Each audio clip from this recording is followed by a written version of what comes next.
What's up? Today I'm going to be doing an overview of my metric that I made for the college football season, and it's after week 11.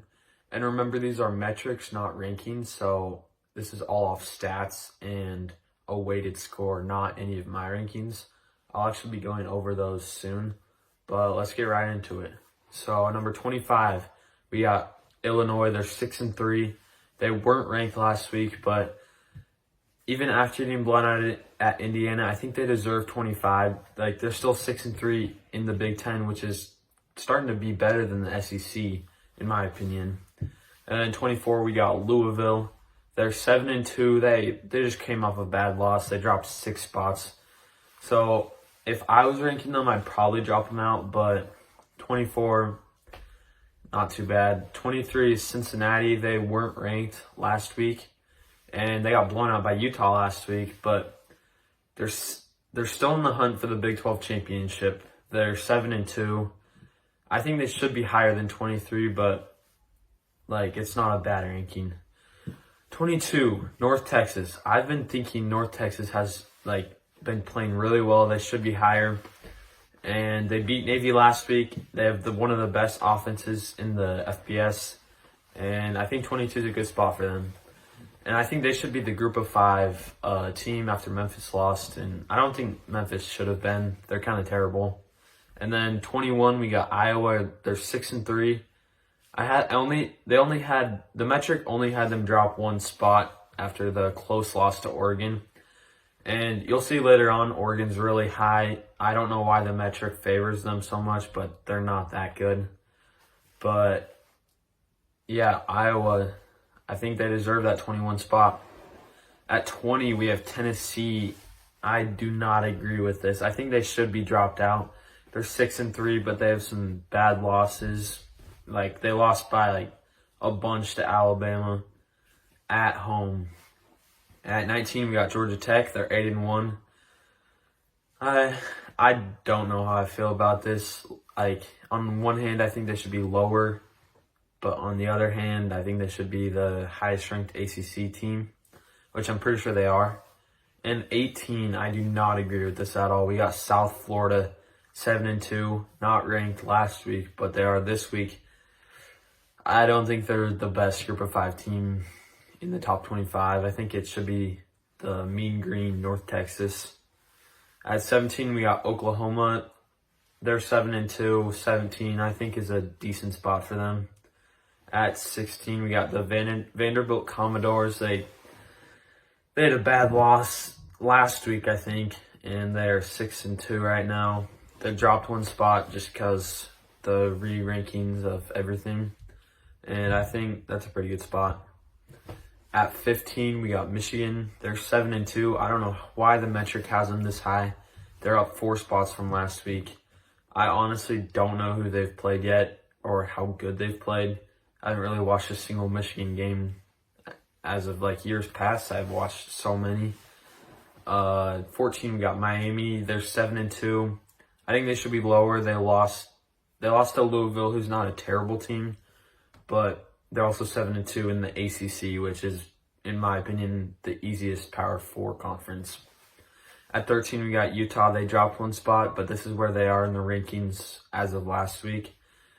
13, 7-2. Their only losses are to BYU and Texas Tech. BYU got blown out by Texas Tech, which is what I'll talk about later.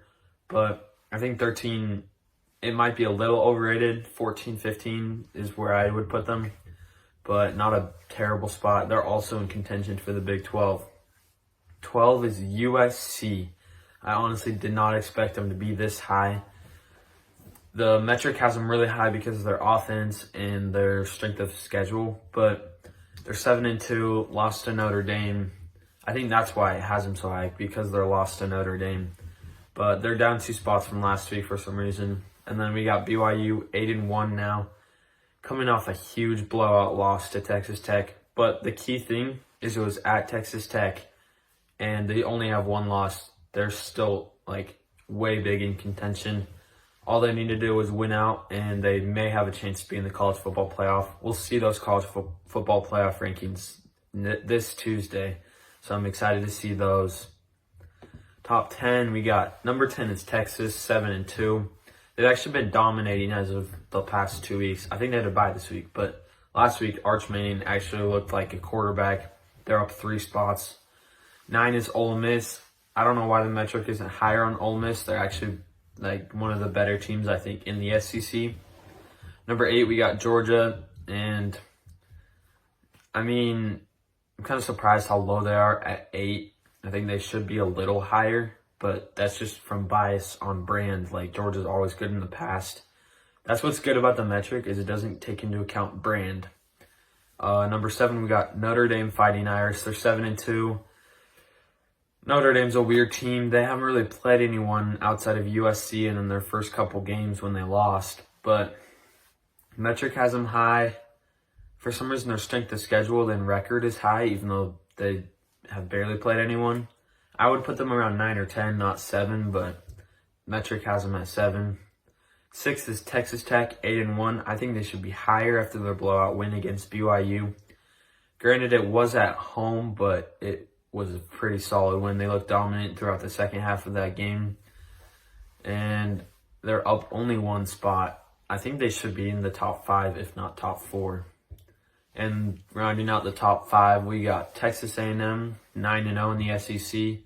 Haven't played anyone yet, really, but they'll have a couple tough tests, I think.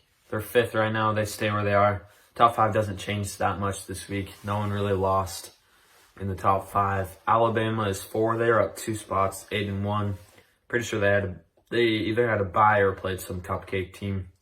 3 is Oregon. This is very surprising. I agree with the committee on they should be lower at like 9 or 10. They have a loss against Indiana, which isn't that bad, but after Indiana almost losing to Penn State is surprising. And then Oregon's barely beat Penn State in overtime. The Big 12 or the Big 10 looked like dominant in the past couple of weeks until this week when Indiana almost lost to Penn State. So I have Oregon a little lower. Ohio State hasn't really done anything all year. They've been quiet, and they're still, like, number 2. And then Indiana, number 1. They barely beat Penn State. And so it's just a weird top 25 for the metric, but it's also really accurate compared to the AP poll and models with bias. So thanks for watching. If you were wondering, I'm going to put a link down below that will have all the rankings from the power rankings if you want to see all 36 from the metric. And I'm also going to be doing a bottom 10 video, my own rankings, and then on Tuesday when the rankings come out, I'll be doing an overview of those compared to mine. And yeah.